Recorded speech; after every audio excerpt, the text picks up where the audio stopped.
शिववाणी शिवाजी विद्यापीठाची ध्वनी वाहिनी।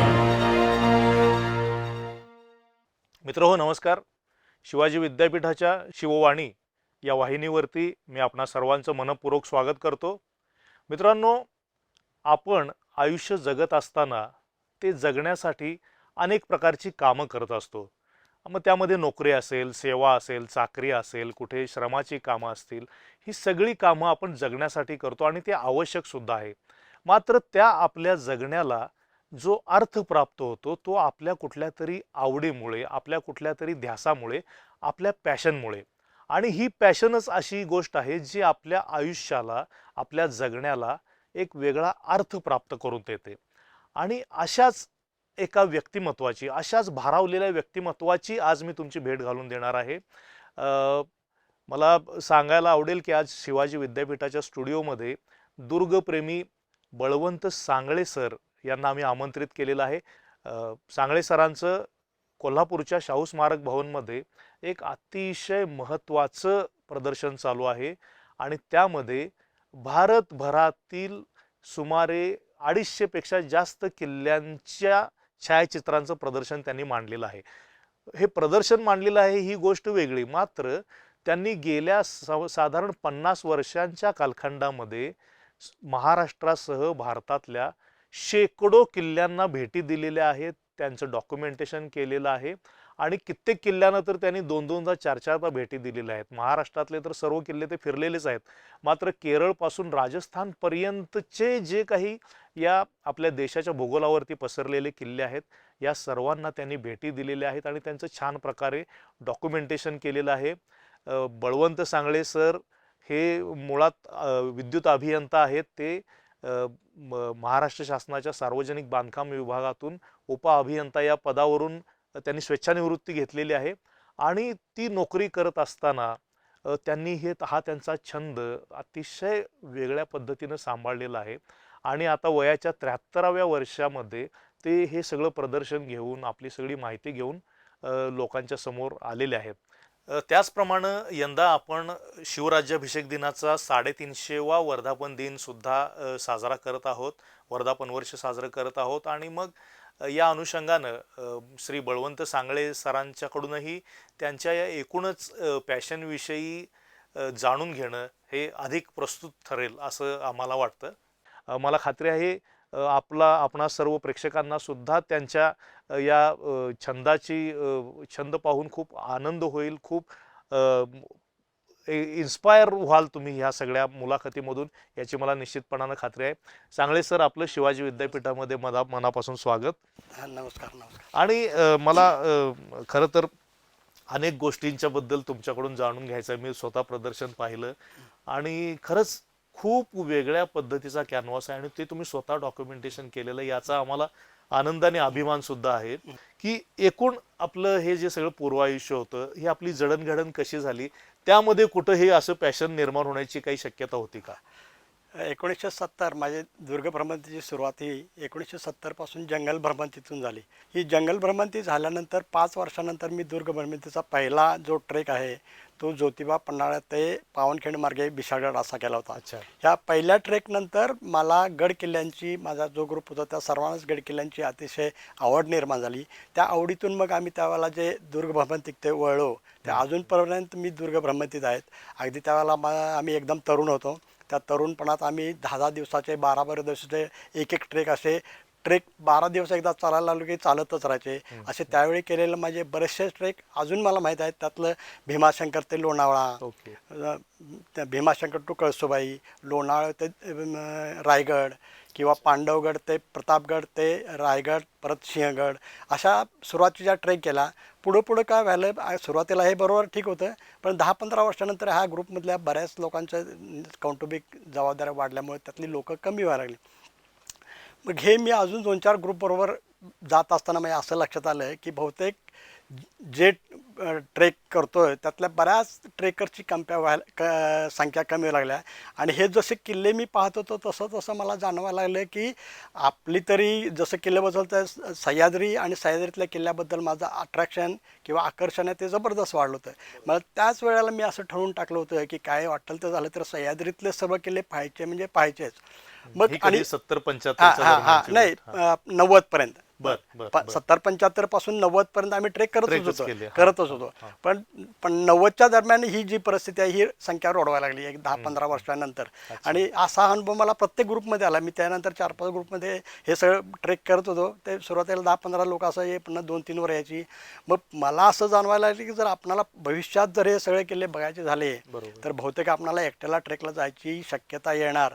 आणि हेच त्यावेळेला जाणवायला लागल्यावर मी काय केलं की हे ग्रुपबरोबर चालेल ट्रेक चालू ठेवायचेच चाले पण जशी जर भविष्यात जायला लागलं तर आपण तयार असलं पाहिजे म्हणून मी एकट्यानं ट्रेकला जायची तयारी मी चालू केली. आणि तिथनं मग हे असं मी 12 वर्षे एकटा ट्रेक करत होतो एकट्यानं केलेलेच की जे मला पूर्ण माहिती आहेत माझ्या ग्रुपबरोबर केलेले त्याचे रस्ते माहीत आहेत. हे करण्यामागं माझा असा उद्देश होता कुठं नवीन ठिकाण गेलो आणि मला काही जर वाईट अनुभव आला तर माझं ट्रेकिंग थांबता कामा नये हे मी जाणीवपूर्वक लक्षात ठेवलं होतं. आणि मग असं मी 12 वर्षे केल्यानंतर मग ह्याचमध्ये एका पिरियडमध्ये काय झालं मी नाशिकला गेलो होतो. तर नाशिकला त्या ट्रेकमध्ये असं लक्षात आलं की तिथं बहुसंख्य गाड्याच्या पायथ्याची जे गावं आहेत त्यांना रस्ते आहेत वाहनं आहेत त्याला जायला म्हणजे मिळू शकतात. पण व्हायचं काय की त्या वाहनांची वाट बघण्यातच सगळा वेळ जायचा. त्यामुळं मी त्यावेळेला असं ठरवलं की जेव्हा आपण इकडे नाशिकच्या भागात यायचं तेव्हा मोटरसायकल घेऊन स्वतःची यायचं. हां आणि त्यातनं मग मी लगेचच पहिला ट्रेक मी एकट्यानं ट्रेक चालू केल्यावर तर पहिला ट्रेक मी चालू केला तो एकट्यानं जायचा तो नाशिक जिल्ह्यातला आणि धुळे जिल्ह्यातला केला. तो साधारण पहिला ट्रेक होता तो 7 दिवसाचाच होता. त्या 7 दिवसाच्या ट्रेकमध्ये 1-2 दिवस माझे गेले. एक जायचा दिवस 1 दिवस 5 दिवसाच्यामध्ये मी साधारण 13 किल्ले पाहिले. अच्छा. हां आणि मग त्या ट्रेकमुळं काय झालं की मला संजीवनी मिळाल्यासारखं एक तर माझा मोटरसायकलनं जायचा आत्मविश्वास वाढला. Confidence आला. हां आणि दुसरं महत्त्वाचं म्हणजे काय की इतर ग्रुप होऊन गेलो की ह्याच्यासाठी थांब त्याच्यासाठी थांब त्यासाठी विश्रांती घे हा वेळ जाणार होता हे सगळं प्रश्नच मिटलं. बरोबर. आणि दिवसभरात ट्रेकिंग करून मी 2 किंवा 3 दिवसाला किल्ले पाहायची याची मला जबरदस्त हे झाली खात्री झाली. बरोबर. आणि मग तिथनं मात्र मी एकदम जो एकट्यानं आणि मोटरसायकलनं जी सुरुवात केली ते मग त्यानंतर मी धुळे ह्या नाशिक जिल्ह्यातला पहिला ट्रेक केला. तो 15 दिवसाचा ट्रेक होता. त्या 15 दिवसाच्या ट्रेकमध्ये 2500 किलोमीटरचा प्रवास करून मी 28 किल्ले पाहिले. अरे बाप. असं मग मी जो मोटरसायकलने किल्ले बघायचा जो धडाका लावला तो अगदी मग ते सगळे महाराष्ट्रातले अगदी शेवटच्या किल्ल्यापासून ते दक्षिणेतल्या अगदी शेवटच्या किल्ल्यापर्यंत सह्याद्रीतले सर्व किल्ले पाहिलेच पाहिले. त्याच्यानंतर उर्वरित सह्याद्री सोडून जे महाराष्ट्रातले ते सर्व किल्ले पाहिलेच. आणि हा मोटरसायकलहून प्रवास करून जे किल्ले बघायचा धडाका होता तो तसाच मी दक्षिणेला वळवला. कारण दक्षिणेतलं काय तो छत्रपती शिवाजी महाराजांची दक्षिण स्वारी झाली त्या स्वारीमध्ये जिंजीपर्यंत ते गेले होते आणि त्या जिंजी किल्ल्याबद्दल मला खूप अट्रॅक्शन होतं. किंवा विजयनगरचं जे साम्राज्य हिंदू साम्राज्य होतं त्या साम्राज्याबद्दल मला खूप अट्रॅक्शन असल्यामुळं हम्पीचा किल्ला मला पाहिजे होता. आणि मग मी दक्षिण भारत चालू केलं ते मग सगळं कर्नाटक तामिळनाडू केरळ गोवा आंध्र प्रदेश तेलंगणा ह्या किल्ल्यातले सगळे किल्ले मी पाहून घेतले मोटरसायकलने आणि तेही एकट्याने 10-12 मोटरसायकल हां सगळे मोटर 10-12 दिवसाचा एक ट्रेक असायचा. इथनं कोल्हापुरातनंच निघायचं दरवेळेला असं कधी झालं नाही की बेंगलोरला गाडी ठेवल्या मग बसने गेलो असं नाही. इथनं निघायचं सगळे किल्ले बघायचं जो प्लॅन केलेला तो पूर्ण करायचा आणि परत कोल्हापूरला यायचं. आणि उत्तर भारतातले किल्ले मात्र मी माझ्या कारनं मी एसक्रॉस गाडीवरनं वेगवेगळ्या ग्रुपबरोबर केले आणि असे मग माझे सर्व भारतभरातले किल्ले पाहून झाले. मग अशा पद्धतीने आपण महाराष्ट्रातले किती किल्ले बघितलेत आणि भारतभरातले किती किल्ले बघितले? कसं आहे महाराष्ट्रातले तर मी 407 किल्ले पाहिलेत. आणि ह्या फिगर कशा बऱ्याच जणांच्या वेगवेगळ्या असू शकतात कारण बरेच किल्ले आता अस्तित्वात नावं त्यांची आहेत पण तिथं आता बरेच असं काय तिथं दुर्ग अवशेष काय नसल्यामुळं काही लोक त्याला किल्ला मानतात. आता उदाहरण द्यायचं झालं कोल्हापूर बरेच लोक त्याला किल्ला मानतच नाहीत. बरोबर. कारण इतिहासात म्हणजे दुर्ग अवशेष म्हटलं तर एक बिंदू चौकातला बुरुज सोडला तर आपल्याकडे काय काहीच नाही. नाहीच आहे. बरोबर, मग असं ते फिगर प्रत्येकांची बदलत असते. पण मी महाराष्ट्रातले 407 किल्ले पडले. बरोबर. आणि एकापेक्षा अधिक हा वेळा हा कुठले- अधिकपेक्षा जे कुठले- किल्ले आहेत ते मात्र सह्याद्रीतले. कारण सह्याद्रीतलं फार बेड आहे मला. हो, एक हो. तर ट्रेकिंग करण्यात आणि बरोबर. असलं ट्रेकिंग आणि जबरदस्त किल्ला असलेले महाराष्ट्राचं आहे हे. बरेच वेळा रायगड तर खूपच वेळा पाहिला मी, काउंटिंग करू शकत नाही एवढ्या. बरोबर. पण बरेच किल्ले वासोटा किंवा असे जे दुर्गम जंगलात आहेत ते 5-6 वेळा पाहिले. बरेच किल्ले 8-10 वेळा पाहिले, काही 4-6 वेळा पाहिलेत. असे महाराष्ट्रातले बहुसंख्य किल्ले 1-2 वेळा तर 100% जवळजवळ सगळेच बघितले. बरोबर. आपण जी भेटी दिल्या किल्ल्यांना त्यातले महत्वाचे जे किल्ले आहेत त्यांची काही आपण नावं किंवा काही हा सांगू शकेल शकाल की का महाराष्ट्रातलं त्या बघितलं तर एक रायगड आहे, प्रतापगड आहे, राजगड आहे, शिवनेरी आहे, झालं तर सिंहगड आहे, बरोबर. हरिश्चंद्रगड आहे. अशी महाराष्ट्रातलं सांगता येतील.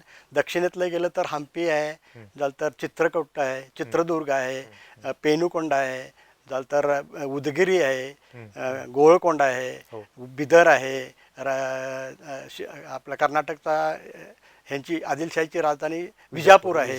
तर असे गंडीकोटा एक म्हणून आहे.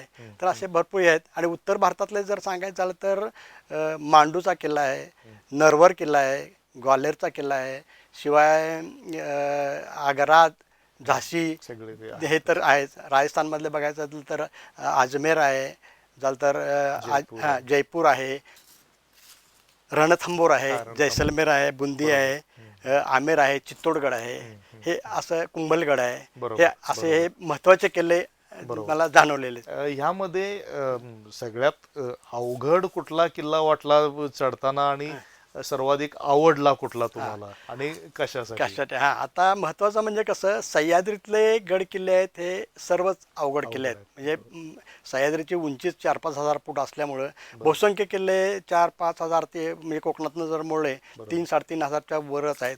त्यामुळं अवघडचे किल्ले आहेत ट्रेकिंगच्या दृष्टीने ते फक्त महाराष्ट्राचं आहे. आणि महाराष्ट्रातला मला आवडता किल्ला म्हणजे रायगड.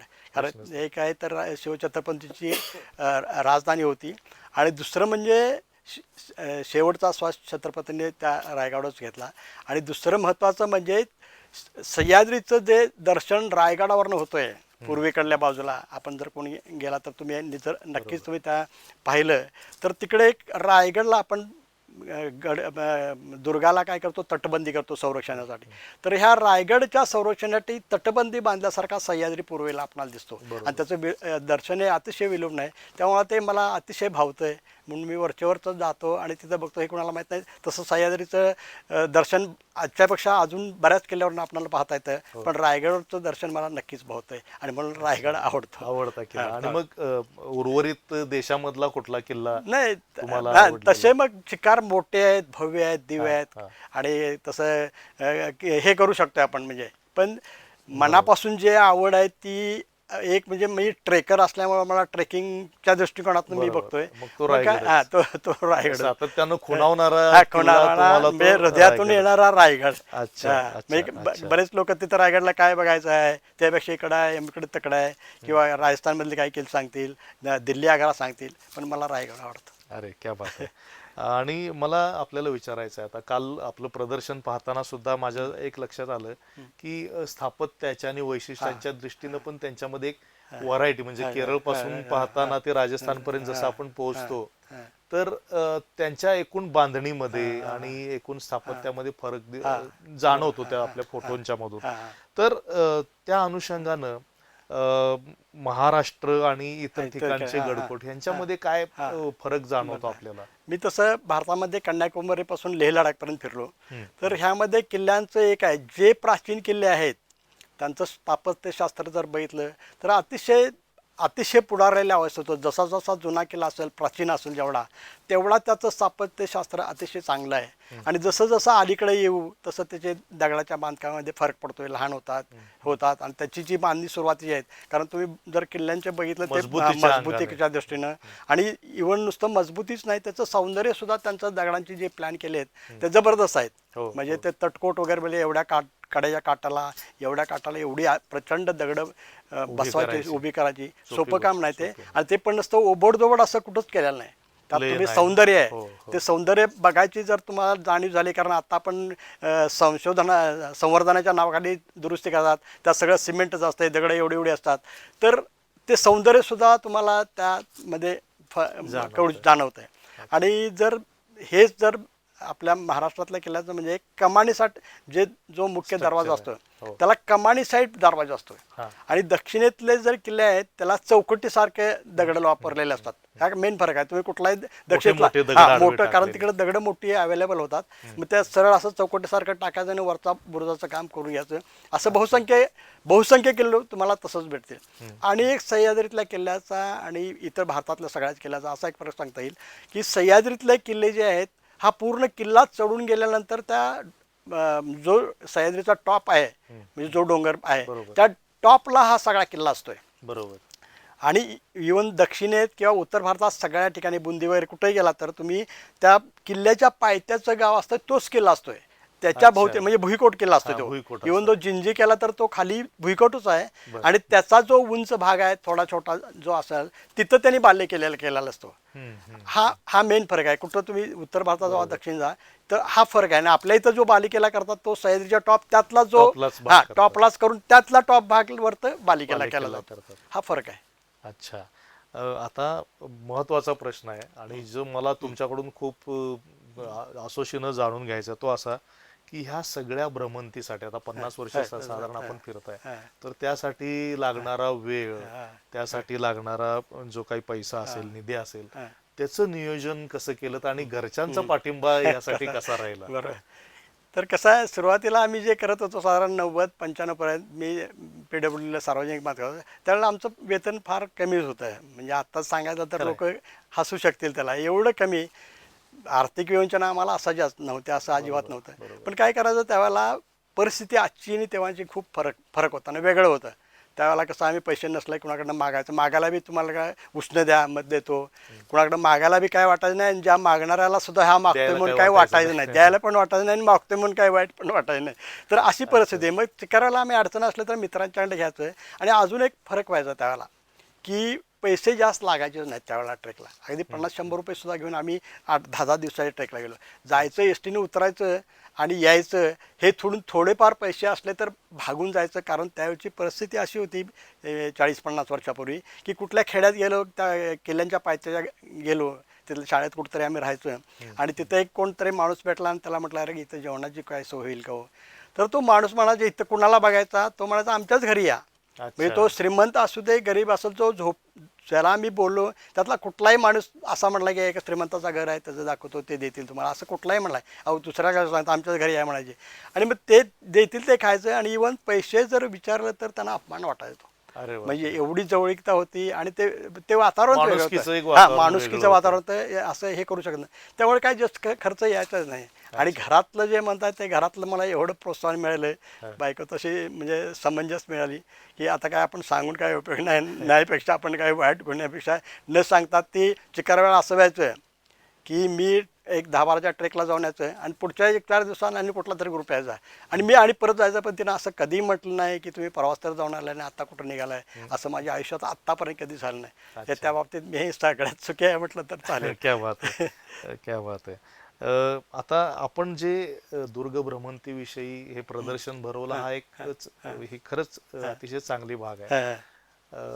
मात्र त्या पलीकडं आपल्या डोक्यात काही उपक्रम आहेत का, ह्यांचं काही वेगळ्या पद्धतीने डॉक्युमेंटेशन करावं किंवा काय? आता सध्या तरी असं काय माझ्या डोक्यात नाही बघा. इथनं काय तसं काय मी ठरवलं प्लॅन काय केलं नाही. फक्त सुरुवात जी केली होती त्याला सह्याद्रीतले गड किल्ले बघायचं असंच ठरलं होतं. त्या पुढे जाऊन मी महाराष्ट्रातले भेटले, मग दक्षिण भारतात भेटले, आता भारतात भेटले. त्यातनं घडत गेले. पुढचं बघूया काय होतं. म्हणजे असं मी काही ठरवलेलं नाही. ओके. आपल्या या सगळ्या उपक्रमाबद्दल समाजाविषयी तुमच्या काय अपेक्षा आहेत? समाज म्हणजे कसं आहे, आपला समाज आहे. आपण सगळ्या समाजातल्या लोकांनी एक जाणून घ्यायला, एक तर शिवाजी छत्रपतींचा इतिहास समजून घ्यायला पाहिजे, जाणून घ्यायला पाहिजे. आणि त्याप्रमाणे गड किल्ल्यावर जायला पाहिजे. गड किल्ले हे आपली मंदिर आहेत असं समजून त्यांचं मूल्य, त्यांचं जे सौंदर्य करायला पाहिजे, म्हणजे पावित्र्य राखायला पाहिजे. आणि एवढं केलं तर बऱ्यापैकी आपल्याला होईल समाजाकडून, असं मला वाटतंय. बरोबर. आणि आपल्या ह्या उपक्रमाबद्दल आत्ताच्या नवीन युवा पिढी जी आहे तिला आपण काय संदेश द्या? हा, नवीन पिढी मला एक चांगलं वाटतंय की आता जर आम्ही जात होतो त्यावेळेला एवढे दुर्ग भटकीला कोण भेटत नव्हते किंवा नव्हते, एवढी जागरूकता गड किल्ल्याच्या बाबतीत नव्हते. काय लिमिटेड ग्रुप होते, भेटायचे नाही असं नाही. पण आत्ता जर बघितलं तर तरुणांच्या मध्ये गड किल्ल्याबद्दल एवढं अट्रॅक्शन निर्माण झालं की जाईल तिकडं भरपूर लोक भेटत असतात. तर ही खरोखर चांगली गोष्ट आहे. फक्त मला तरुण पिढीला एवढंच सांगावंसं वाटेल की तुम्ही जे गड किल्ल्यावर जात आहात ही चांगली गोष्ट आहे, सगळं आहे. पण एका गड किल्ल्यावर जाताना फक्त तुम्ही टूरला जाताय असं डोक्यात कधी ठेवू नका. कारण तिथं आपलं पूर्वजांनी तिथं रक्त सांडले, त्याच्यासाठी बलिदान दिले, तर त्याचं पावित्र्य जपलं पाहिजे हे कायम लक्षात ठेवून तुम्ही खुशीनं जात तर या छोट्या गोष्टी जर तुम्ही पाळल्या तर ती नक्कीच चांगली गोष्ट मला आवडेल. असं झालं तर खूप छान होईल. सांगळे सर, मनापासून धन्यवाद. आपण शिवाजी विद्यापीठाच्या स्टुडिओमध्ये आलात आणि आता तुमचं प्रदर्शन चालू असतानाच्या कालखंडामध्ये तुम्ही आम्हाला वेळ दिलात ही आमच्यासाठी फार महत्त्वाची बाब आहे. आणि आपण अजूनही म्हणजे वय तुमच्यासाठी काही अडथळा नाही अशी आमची भावना आहे. एकूण तुमचा फिटनेस बघता तुम्ही आणखीही किल्ल्यांच्या वरती चढाई कराल, त्यासाठी तुम्हाला शुभेच्छा देतो. या किल्ल्यांचं डॉक्युमेंटेशन आपल्या हातून जे काही उपक्रम असतील ते सगळे चांगल्या पद्धतीनं आपल्या हातून साकार व्हावेत अशा शिवाजी विद्यापीठ परिवाराच्या वतीनं मी आपल्याला शुभेच्छा देतो. परत एकदा धन्यवाद. आभारी आहे मी खरं तर शिवाजी विद्यापीठाने मला इन्व्हाइट करून माझा जो सत्कार केला असं मी समजतो, तर त्याबद्दल मी खरंच आपला अतिशय आभारी आहे. धन्यवाद. धन्यवाद. तर मित्रांनो, हे होते दुर्गप्रेमी बळवंत सांगळे, ज्यांनी आपल्या आयुष्यातल्या एकूण 75 वर्षांच्या आयुष्यापैकी 50 वर्ष या देशातल्या गड किल्ल्यांना भेटी दिलेल्या आहेत. शेकडो गड किल्ले त्यांनी बघितलेले आहेत, त्यांचं डॉक्युमेंटेशन केलेलं आहे. मला खात्री आहे त्यांची ही मुलाखत, त्यांचं म्हणणं हे आपल्याला निश्चितपणानं पटलं असेल. विशेषतः आपल्या गड किल्ल्यांचं पावित्र्य आपण जपलं पाहिजे, ती आपली मंदिरं आहेत हे जे त्यांचं म्हणणं आहे, हे मला वाटतं आजच्या मुलाखतीचा सारांश त्यांच्या आणि एकूण त्यांच्या सगळ्या या दुर्ग भ्रमंतीचाही सारांश या एका वाक्यामध्ये गोळा झालेला आहे.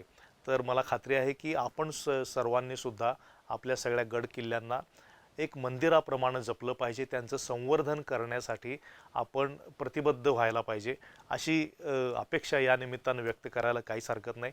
मला खात्री आहे आपल्याला ही मुलाखत निश्चितपणाने आवडली असेल, आणि आवडली असेल तर आपण जरूर ही मुलाखत लाईक करा, शेअर करा आणि आमच्या वाहिनीला सबस्क्राईबसुद्धा करा. धन्यवाद. शिववाणी, शिवाजी विद्यापीठाची ध्वनी वाहिनी.